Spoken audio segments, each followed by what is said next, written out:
જો વિદ્યાર્થી મિત્રો યુનિટ 10 જેનું નામ છે અ ટેસ્ટ ઓફ ટ્રુ લવ એટલે કે સાચા પ્રેમની કસોટી.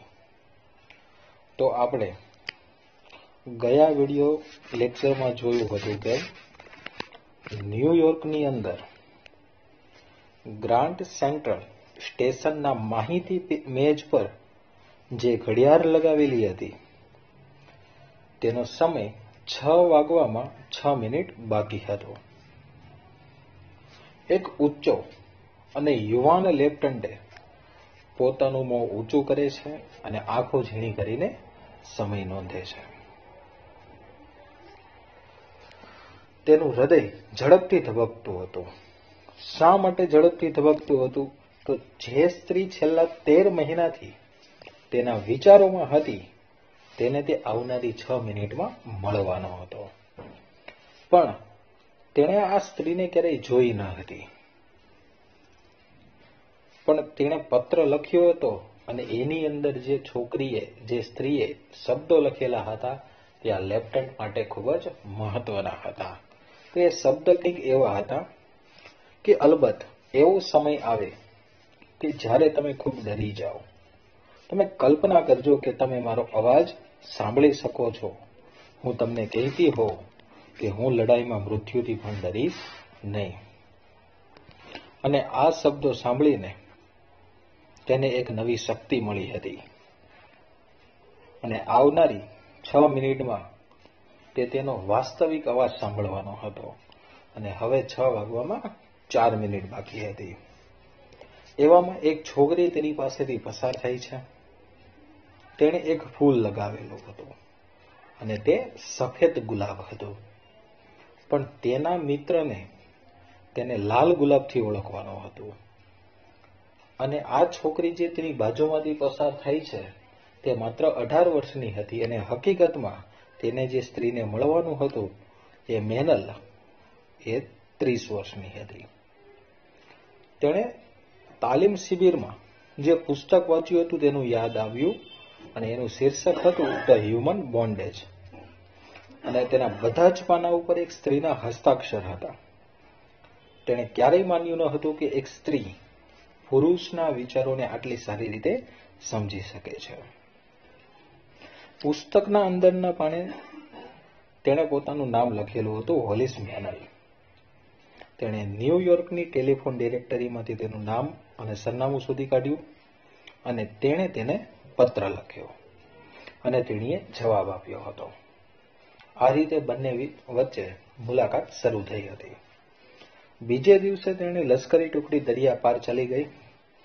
પણ તેણે અને હોલિસ મેનલે એકબીજાને પત્ર લખવાનું ચાલુ રાખ્યું હતું.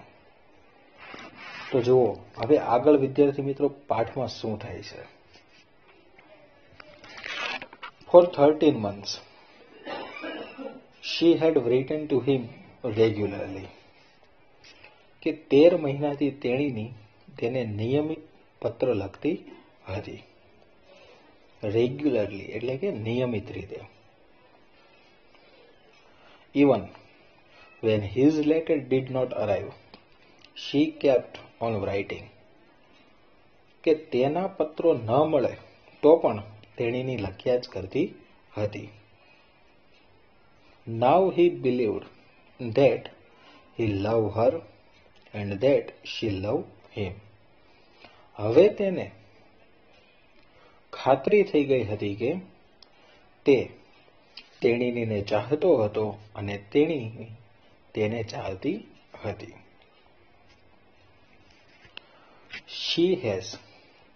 She had refused all his requests for her photograph.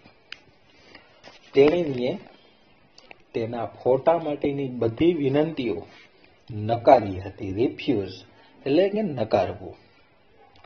She had explained. તેણીએ સમજાવ્યું હતું. શું સમજાવ્યું હતું તો જુઓ તો if your feeling for me has any reality.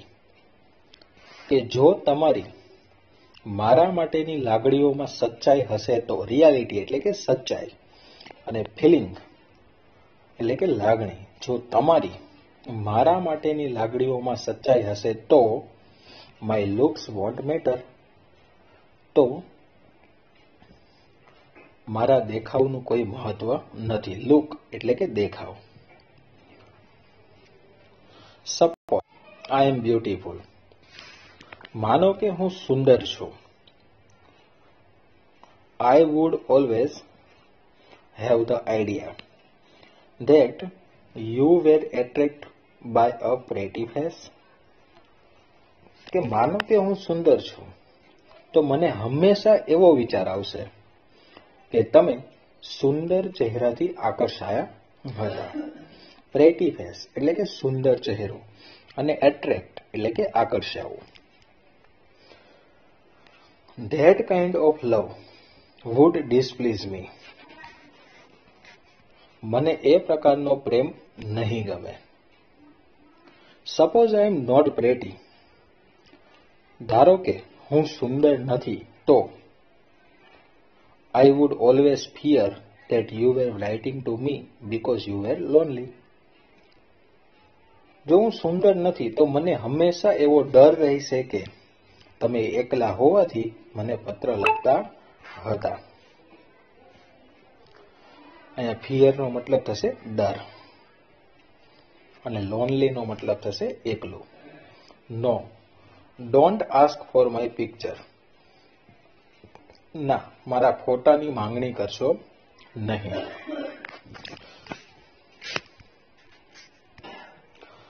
When you come to New York, you shall see me. કે તમે ન્યુયોર્ક આવશો ત્યારે મને જોશો. 1 minute to 6. 6 વાગવામાં 1 મિનિટ બાકી હતી. And Blandford's heart leaped. અને બ્લેન્ડફોર્ડનું હૃદય ધબકી ઉઠ્યું. લીપ એટલે કે ધબકવું. A young woman was coming towards him. એક યુવાન સ્ત્રી તેના તરફ આવી રહી હતી. She was tall and slender. તે ઊંચી અને પાતળી હતી. સ્લેન્ડર એટલે કે પાતળું. થીન નો સમાનાર્થી શબ્દ આપેલો છે. Her eyes were as blue as flowers. તેની આંખો ફૂલો જેવી ભૂરી હતી. Her lips and chin had a gentle firmness. તેના હોઠ અને ચહેરા પર એક નમ્ર દ્રઢતા હતી. ફર્મ, જેન્ટલ ફર્મનેસ એટલે કે નમ્ર દ્રઢતા. લિપ્સ એટલે કે હોઠ અને ચીન એટલે કે ચહેરો. In her green suit, she was like springtime itself. તેના લીલા પોશાકમાં તે સ્વયં વસંત ઋતુ જેવી લાગતી હતી. સ્પ્રિંગ ટાઈમ એટલે કે વસંત ઋતુ. He started walking towards her. તે તેના તરફ ચાલવા માંડ્યો. But then he noticed she did not have a rose. પણ પછી તેના ધ્યાનમાં આવ્યું કે તેણીએ કોઈ ગુલાબ લગાવેલું ન હતું. As he moved, તે આગળ ચાલ્યો. She smiled swiftly. તે મધુરતાથી હસી. She murmured, "Going my way, soldier?" અને ધીમેથી બોલી કે જવાન, મારા રસ્તે આવો છો? He took one step closer. તે એક ડગલું નજીક ગયો. Then he saw the woman with the rose. અને તેણે લાલ ગુલાબવાળી સ્ત્રી જોઈ. She was standing behind the girl. તે આ યુવતીની પાછળ ઉભેલી હતી. A woman past 40. તે 40 વટાવી ચૂકેલી હતી. એટલે કે તેની ઉંમર 40 વર્ષથી વધારે હતી. Her graying hair pulled under an old hat. તેણીએ તેના ભૂખરા વાળ જૂની ટોપી નીચે ઢાંકેલા હતા. હેટ એટલે કે ટોપી. She was rather heavy. તે થોડી જાડી હતી. But there was no mistake about the red rose on her untidy coat. અનટાઇડી કોટ એટલે કે અવ્યવસ્થિત કોટ, પણ તેના અવ્યવસ્થિત કોટ પર લાલ ગુલાબ હતું તેમાં કોઈ શંકા હતી નહીં. The girl in the green suit was walking quickly. હવે કે લીલા કપડાવાળી યુવતી ઝડપથી ચાલી જતી હતી. Blandford's attention was divided between the two. Attention એટલે કે ધ્યાન. બ્લેન્ડફોર્ડનું ધ્યાન તે બે વચ્ચે વહેંચાઈ ગયું હતું. He felt a strong urge to follow the girl. તેને પેલી યુવતી પાછળ જવાની તીવ્ર ઝંખના હતી. સ્ટ્રોંગ અર્જ એટલે કે તીવ્ર ઝંખના. Yet he also had a deep longing for the woman who had given him great courage and strength. જે સ્ત્રીએ તેને હિંમત અને શક્તિ આપ્યા હતા તે સ્ત્રી પ્રત્યે પણ તેને તીવ્ર ઝંખના હતી. કરેજ એટલે કે હિંમત અને સ્ટ્રેન્થ એટલે કે શક્તિ. એન્ડ ધેર શી સ્ટૂડ, અને તેણીની ત્યાં જ ઊભી હતી. He could see that her pale plum face was gentle and kind. તે જોઈ શકતો હતો કે તે સ્ત્રીના ઝાંખા અને ભરાવદાર ચહેરો નમ્ર અને માયાળુ હતો. પેલ એટલે કે ઝાંખું અને પ્લમ્પ એટલે કે ભરાવદાર. જેન્ટલ એટલે કે નમ્ર અને કાઇન્ડ એટલે કે માયાળુ હતો. Her grey eyes were warm and friendly. તેની ભૂખરી આંખોમાં હૂંફ અને મૈત્રી ભાવ હતો. વાર્મ એટલે કે હૂંફ અને ફ્રેન્ડલી એટલે કે મૈત્રી ભાવ. Lieutenant Blandford did not hesitate. કે લેફ્ટનન્ટ બ્લેન્ડફોર્ડ જરાય ખચકાયો નહીં. હેસિટેટ એટલે કે ખચકાવવું. His finger held of human bondage, which was to show who he was.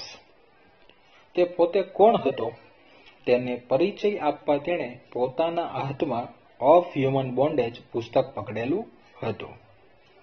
He thought about their relationship. તેણે તેમના સંબંધ અંગે વિચાર્યું. રિલેશનશિપ એટલે કે સંબંધ. This would not be love. આ કદાચ પ્રેમ નથી. He decided, તેણે નક્કી કર્યું. But it would be something precious. પણ પ્રેમથી પણ વધુ મૂલ્યવાન છે. પ્રિશિયસ એટલે મૂલ્યવાન અથવા તો કિંમતી. It would be a friendship for which he would always be grateful. તે મિત્રતા હશે જેના માટે તે સદાય આભારી રહેશે. ફ્રેન્ડશિપ એટલે કે મિત્રતા અને ગ્રેટફુલ એટલે કે આભારી અથવા તો ઋણી. He stood straight. Straight એટલે કે ટટ્ટાર.